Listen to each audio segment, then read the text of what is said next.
contact with that, like, you just, like, don't necessarily have any desire to, like, be their friend. How do you, and, like, I mean, like, seeing the goodness, I guess, in them, but, like,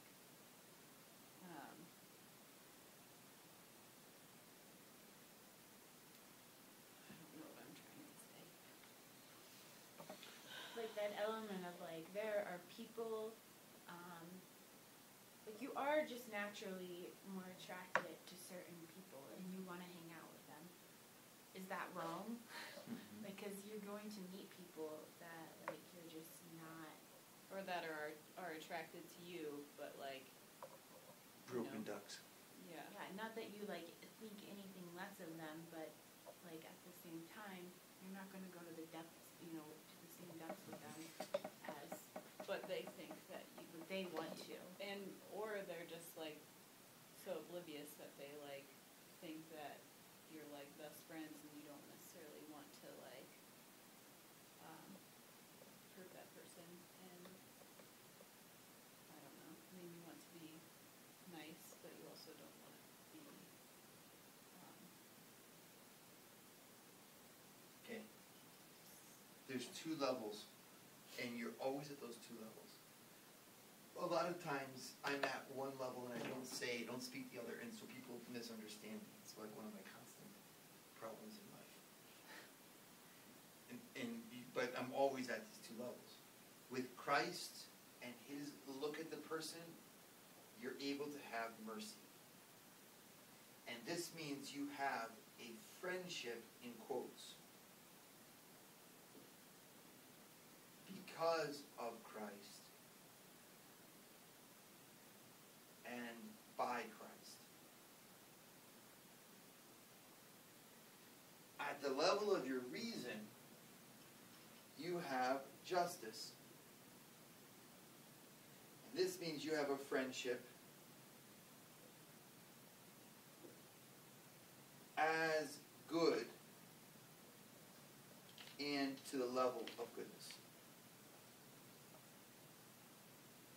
And both are true.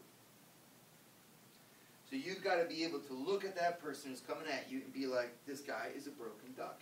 How could you say that? That's not Christian. Okay, it's not Christian.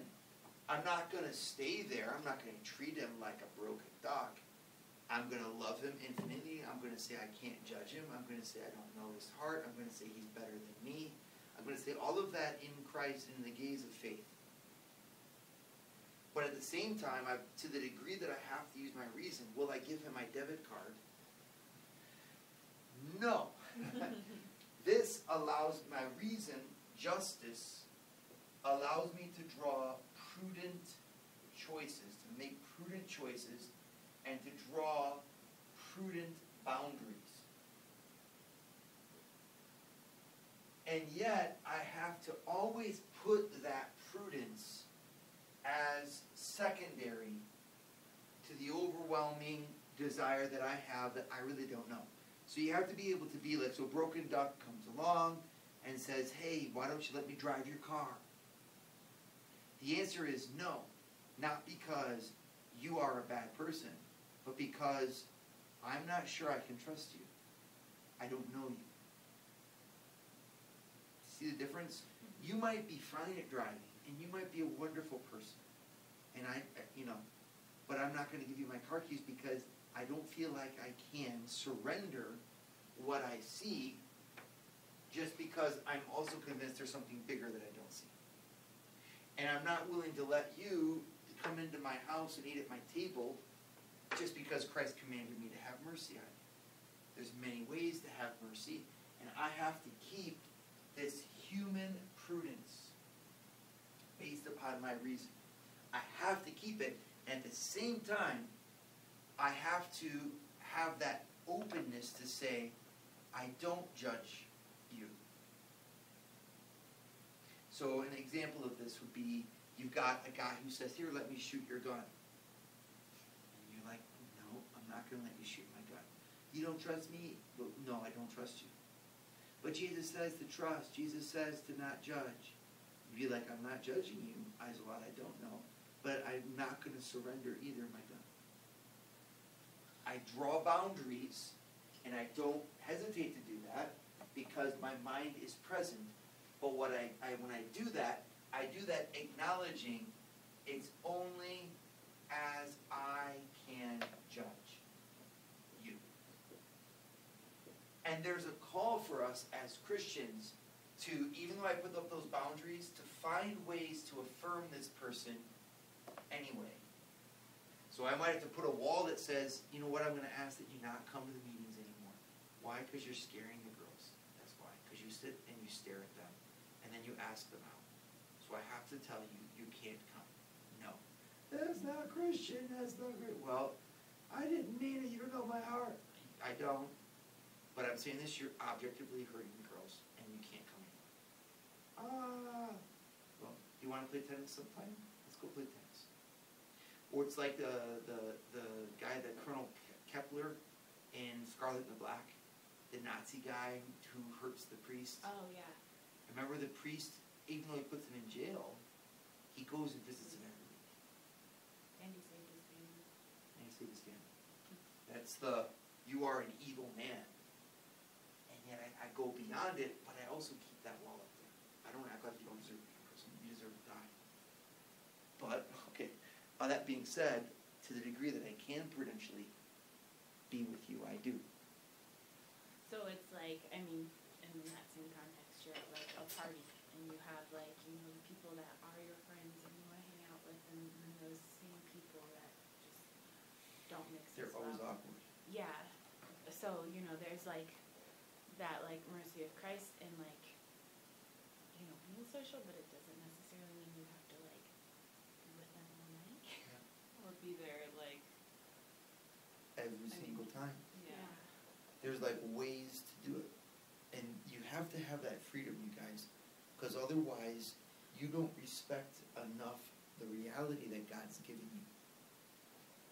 And there's this great saying you can remember, grace builds upon nature. It does not replace it. So that means grace builds upon nature. It means all this is true. It's not that charity abnegates reason.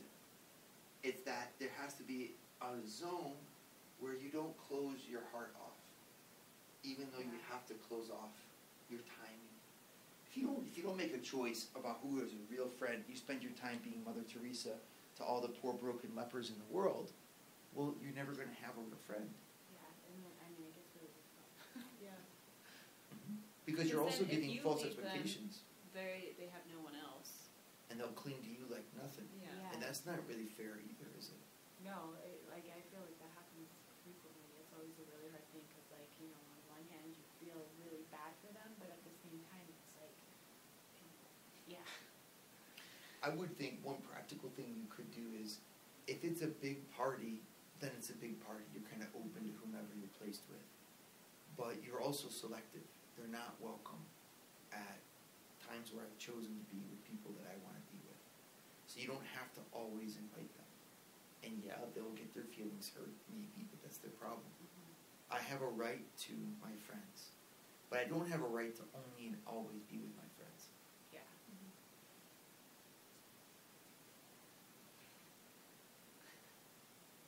Kind of cool. See how that works, though?